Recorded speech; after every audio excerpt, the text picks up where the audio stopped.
So we all know that there's nothing like getting a big bite on a frog. It's such a visual bite. You can hear it, you can see it. It's so awesome. And it's one of the funnest ways to catch bass, whether you're throwing it in open water or in some of the thickest cover imaginable, the frog will get bit. So in today's video, we're going to talk about some of the most common mistakes that anglers make when throwing a frog. And we're going to go ahead and start talking about it right now.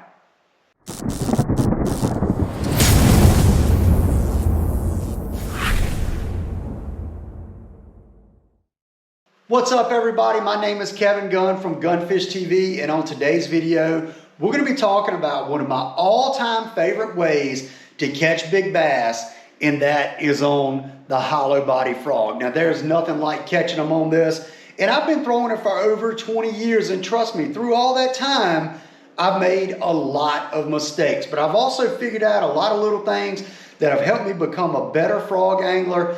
And that's what I'm going to go over today, just some of the common mistakes that I see people make when throwing a frog. So we're going to go ahead and start going over them right now. And hopefully by the end of this video, you can be a better frog angler. So next time you go in the water, you can be more effective and you can catch bigger bass on the frog.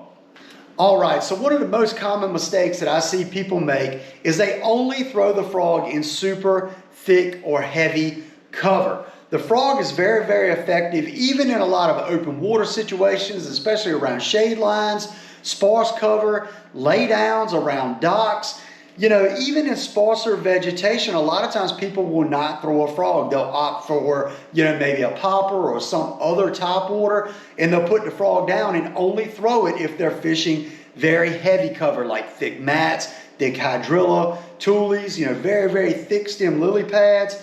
But the frog will catch fish in a lot of different situations. So be sure that you don't only throw the frog in super heavy cover. You can throw this on grassy points, like I said, over laydowns, laydown wood, shade lines, around docks. It's super, super effective, and it will catch a lot of big fish in these situations. So number one common mistake I see people make is not throwing this enough around sparser cover where you would maybe throw something else.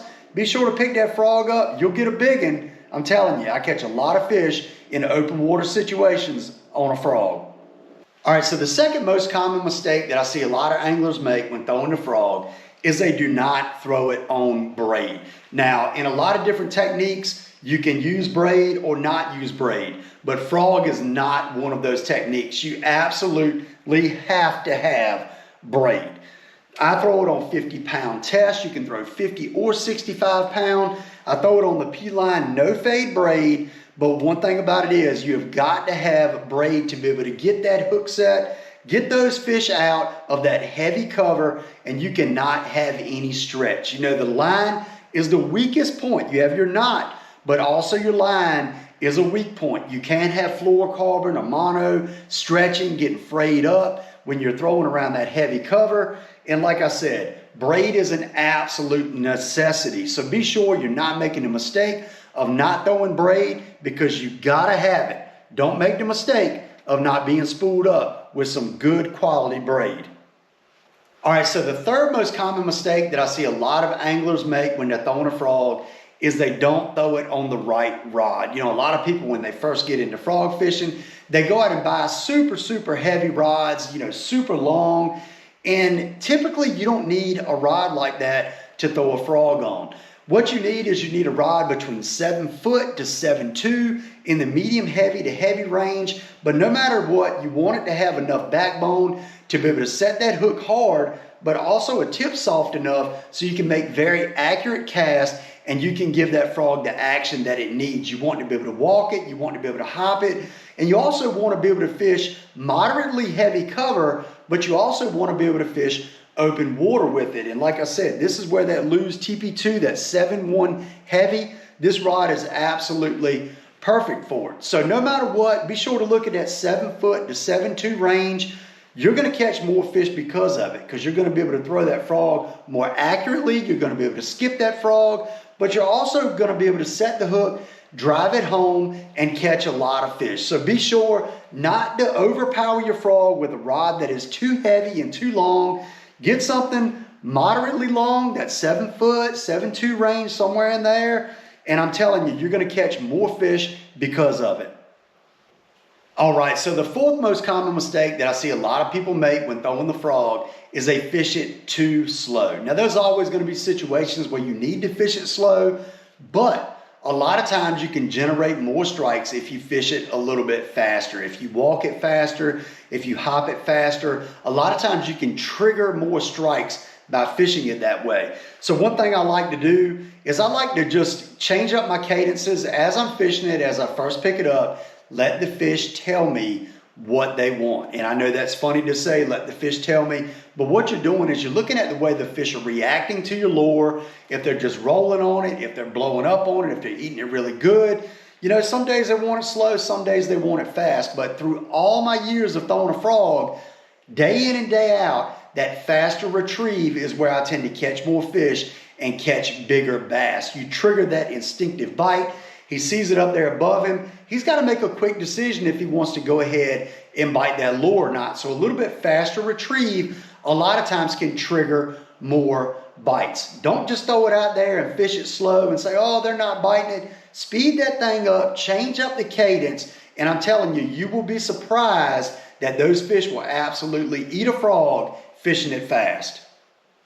All right, so the fifth most common mistake that a lot of anglers make is they just do not throw a frog long enough. A lot of times people pick it up, they'll throw it for a few minutes around some heavy cover or in different situations, and they'll put it down and they say, oh, they're not eating it. The frog is a lure that requires a lot of commitment. A lot of times you have to pick it up, you have to throw it sometimes for an hour or two before you ever get a bite. But a lot of times it really pays off, because when you finally generate that strike, it is a really good fish. So don't make the mistake of just picking it up, throwing it a little bit, setting it down, and never picking it up again. Don't do that. Make sure you put in the time, you throw it enough, and you're gonna get rewarded with a lot of big fish and a lot of strikes. It's just a lot of times, you know, you're on a stretch that doesn't have fish, and all of a sudden you get to an area that has a good little school on it, and you end up generating a lot more bites. So be sure to throw this thing enough, and you'll gain a ton of confidence in it. Do not put it down when you don't get a bite in the first 30 minutes, because I'm telling you, this thing will generate strikes and it will catch bigs. It will catch straight up bigs. So be sure to throw it enough and don't put it down too soon. All right, so the sixth most common mistake that I see a lot of anglers make when throwing the frog is they only throw it in the morning and late in the afternoon. You know, they think of these as being low light situations, so that's more of a top water, you know, type situation. But the frog can generate strikes all throughout the day. You can catch a lot of big fish midday on a frog, but what you have to do is focus on heavier cover and focus on shade lines and areas that are gonna hold fish, and that's where you want to be throwing your frog. Like I said, docks, laydowns, up under shoreline vegetation, up under limbs, you know, lily pads, hydrilla. All these areas provide cover and shade for these bass. And a lot of times in the middle of the day, even if it's super hot, the frog can call up bass out of these and you can generate some big strikes. So don't get stuck just throwing the frog early in the morning or late in the evening. Be sure to throw that thing all day or midday, because a lot of times it can make a big difference and you can catch some big fish right in the middle of a hot summer day. All right, so the seventh most common mistake that I see a lot of anglers make when throwing the frog is they get too many colors. When they first get into frog fishing, they go out and buy every color, every frog you can think of, and they end up with this box slam full of frogs, and then you sit down in your boat and you don't even know what one you want to tie on. So what I like to do is keep it really simple. You want some shad imitating colors, you want some darker colors like blacks and browns, and then you also want some frog imitation colors. I like to throw the shad colors in, you know, clear skies, clear waters. I like to throw the blacks when it's, you know, cloudy and muddy water. And then I also like to throw the frogs a lot of times when I'm fishing swampy areas. So like swamp runs, you know, up in creeks and things like that. I try to keep it really simple when it comes to colors. If you do that, you'll start to get a lot more confidence in the frog. And then maybe you can branch out and get a few more. But definitely start off with as few colors as possible, catch some fish on the frog, get that confidence in it, and then you can kind of expand. But your basic colors, your whites, your darker colors like your blacks and your frog colors are really all you need to be successful when throwing the frog. All right, so the 8th most common mistake I see people make is not tying their line directly to their frog. Never, and I mean never, attach your frog with a snap or snap swivel. For one, you're going to keep your frog from being able to, act like it's supposed to. It's not going to walk correctly. You're going to make it sink. It's just not going to have the correct action. But also, you want that direct line connection because you're setting the hook super hard when you're throwing the frog. And you do not want a snap to bend out or anything like that. You want that direct line to lure connection, and it's super important. I talked about the braid earlier. You want to have the braid. Braid has no stretch. You're not going to have any terminal hardware that's going to stand up to that type of abuse when you set the hook in thick lily pads and you don't have that line tied directly to your frog. So be sure to tie directly to it. Tie with a Palomar knot. Your Palomar is the knot that I use all the time. It's the strongest non-slip knot for braid that you can have. So be sure to use that and make sure you tie your line directly to your frog. That's super important. All right, so the 9th most common mistake that a lot of people make is they get a frog out of the package, brand new, they tie it on and they start throwing it. A frog, you want to make a little bit of modifications to it before you throw it, and it's very, very simple to do. When you first buy a frog, it has very, very long legs on it. And a lot of times what that does is if you keep the legs that long, the bass will focus on the back end of the frog and a lot of times will short strike.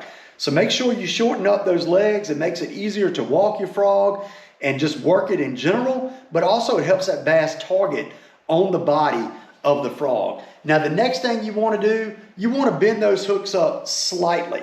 So you can see on this one, those hooks are bent up. When I collapse that frog, they're at a very good angle to drive the hooks up in that fish's mouth. A lot of times when you first buy a frog, the hooks are at a downward angle. If you leave it like that, you're going to miss a ton of fish. So be sure to bend those hooks up slightly. You don't want to bend them up too high to where you're getting hung up, but you definitely want to bend them up some. So make sure when you push your frog in like that and you collapse it, make sure you have a good hook angle so you're going to get that fish right in the roof of the mouth, and that is going to make a big difference. So make sure you don't make the mistake of just tying a frog on right out of the package.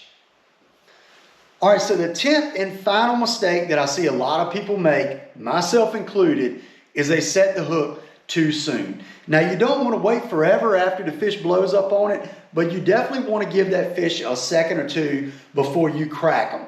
And I always try to do this, when you set the hook, try to set the hook up over your shoulder. Don't try to side sweep your rod. Always try to set the hook at an upward angle.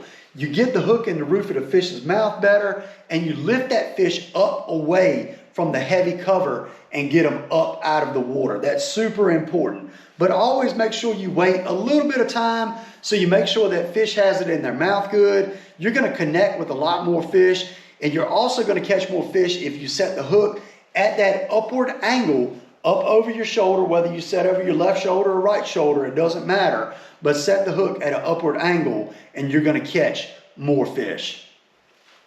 All right, so in today's video, I went over some of the most common mistakes that I see anglers make, whether you're a seasoned frog angler or if you're new to the game. Like I said, these are all mistakes that I've made and I've learned from. So I wanted to just go over them. So hopefully it will help you be more successful with the frog. So I hope you enjoyed today's video. If you did, be sure to like and subscribe. Go out, buy you some frogs, throw them around, catch you some big bass.